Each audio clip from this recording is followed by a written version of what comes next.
The first thing an American notices about a British school is the uniform. Or rather, the strict, precise, perfectly starched uniform that somehow manages to make every student look like they've just stepped out of a period drama. Blazers are mandatory, ties must be neat, and socks are apparently a matter of national security.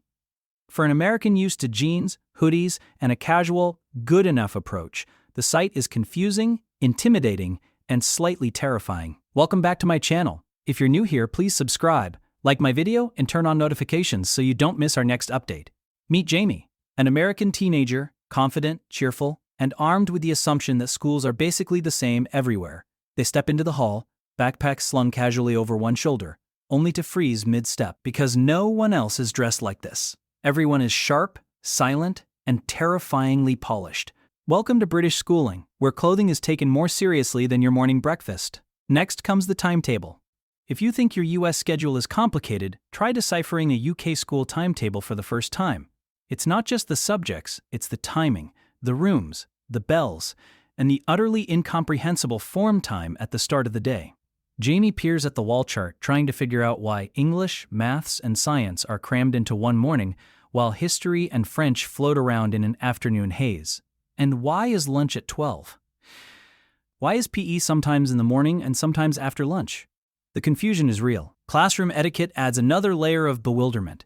In the US, teachers often ask questions openly. Students can shout out answers, and participation is encouraged, even rewarded. In the UK, students raise their hands, speak quietly, and sometimes wait for a teacher to nod before daring to answer. Jamie blurts out the answer to a maths question, only to be met with polite silence and a subtle, almost imperceptible shake of the teacher's head.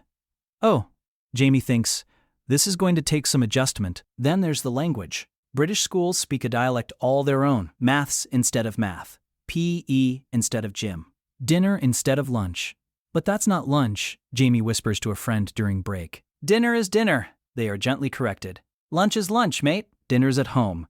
Even the snacks are unfamiliar. Beans on toast, a sausage roll, or the ever-popular cucumber sandwich are standard fare, while Jamie's PB&J looks like a foreign artifact from another planet. Speaking of lunch, Jamie discovers another cultural shock. The dining hall. Students queue politely, trays clutched firmly, moving at a speed that is neither fast nor slow, just resolutely steady.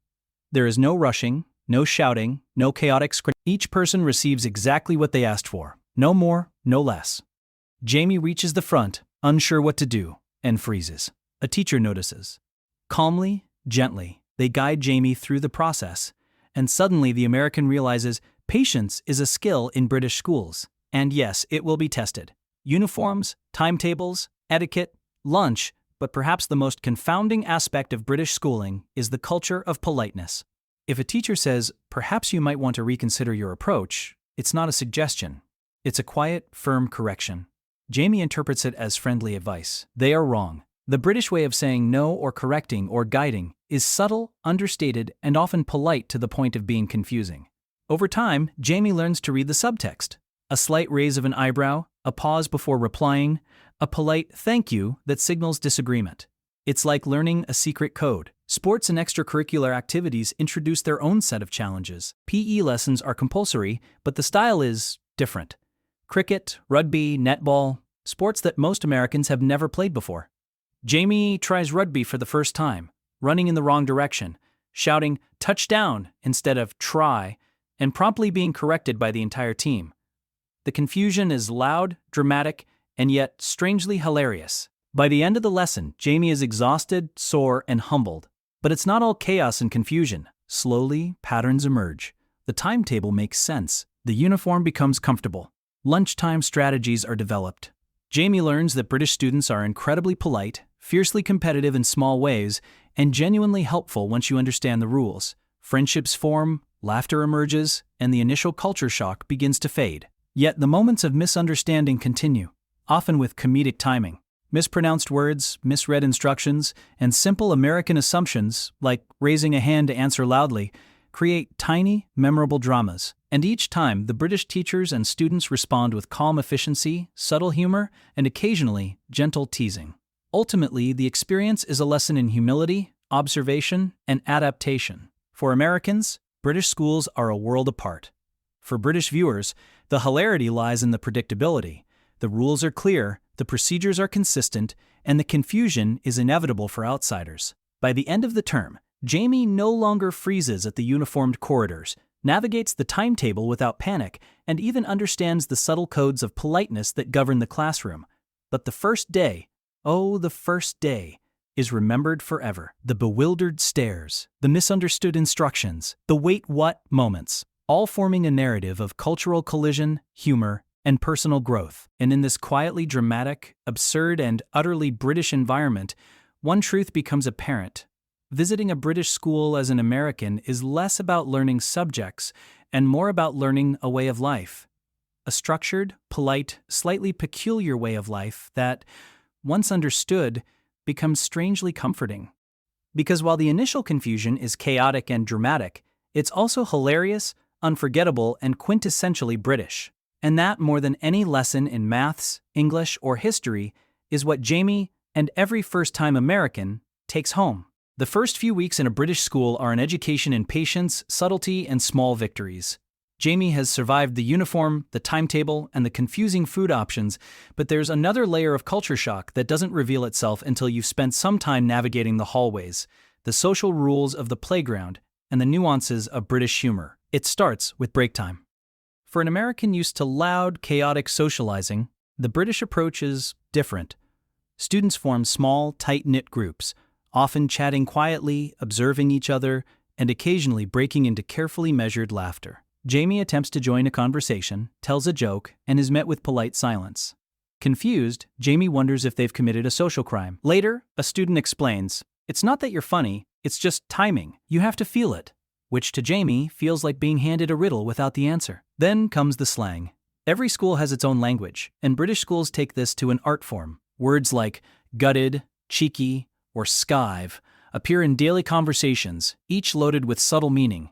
Jamie hears, "He's skiving maths again," and initially imagines something far more violent than the reality. Slowly, with observation and gentle corrections, the language starts to make sense, but only after several awkward misunderstandings and an overuse of the phrase, "Sorry, what?"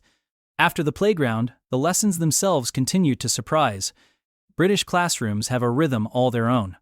Group discussions, silent reading, and quiet, independent work periods are enforced with a level of decorum Jamie has never experienced.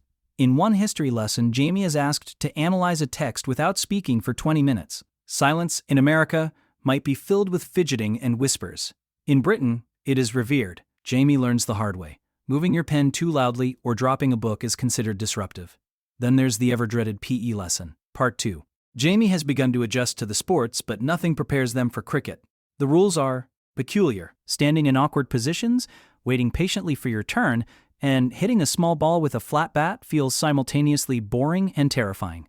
Jamie swings wildly, misses spectacularly, and the entire team reacts with calm, barely suppressed amusement. The takeaway is clear. Sports here are about patience, precision, and subtle enjoyment, rather than immediate action in chaos.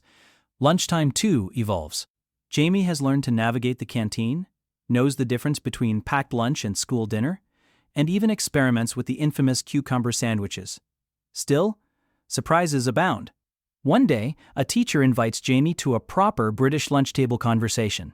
Topics range from local politics to the weather, to debating whether baked beans belong on toast. Jamie participates, unsure whether to take a stand or simply observe. The key lesson emerges. In a British school, conversation is an art form, polite, nuanced, and sometimes confoundingly indirect. Finally, the friendships begin to solidify. The first few days were punctuated by panic, confusion, and quiet horror, but now there are moments of genuine connection. Jamie learns the humor, understands the rules, and even develops a taste for the peculiarities of British life. Misunderstandings still happen, but they are greeted with quiet laughter rather than alarm. Jamie's journey is no longer one of confusion alone, but of adaptation and subtle triumph. By the end of these first weeks, the American outsider has become an insider, not fully, but enough to navigate the rituals, rules, and humor that define British schools.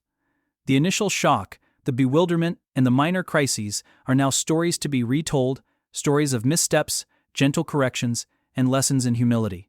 And perhaps the greatest lesson of all is this: British schools do not just teach maths, English, or history. They teach patience, observation, and a certain understated approach to life.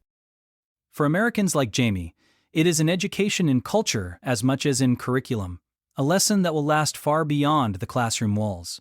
The first day is unforgettable. The first week is dramatic. The first month is transformative. And for anyone stepping into a British school for the first time, the confusion is not the problem. It's the beginning of an adventure.